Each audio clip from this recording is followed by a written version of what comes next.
गोजोन मोनाबिलिनि बयनिसिमबो गाहाम हामलायनाय जासिहरनाय जाबाय। दिनै आं दोंसे खन्थाइ आवरायनो आखायाव लादों। खन्थाइखौ सुजुदों नायस्रां ब्रह्म, जिला चिरां, गामि नान्दरबिल पानबारि आरो खन्थाइखौ आवरायदों आं मन्जिला बर'आ। दानिया फैदो बिथांनि खन्थाइ दैथायहरनायखौ खोनासंनो दिनि। खन्थाइनि मुं फोरमायलांदो रजे।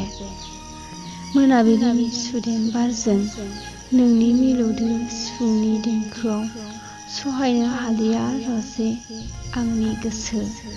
नोंजों लोगोसे नोंनि साखाथियाव जिरायना रिंखांनाय सिफुंनि देंखोजों सिमां सुजुनो।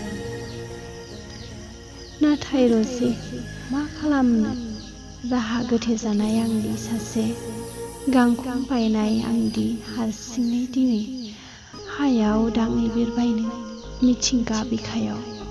गोसोआल' आंनि बिरलांसै अरायबो नोंनि साखाथियाव। हाया रजे फोरमायनो दिनै आंनि जिउनि सानबोलावरिनि बाथ्रा।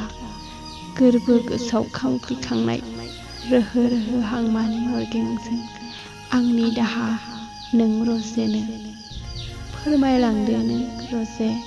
नोंनि मिलौदो सिफुंनि देंखोजों नोंनि आंनि मोजां मोननायनि दाहारखौ बिरबायलु बारनि गेजेराव गोसारलांथोंसै बे बुहुमाव।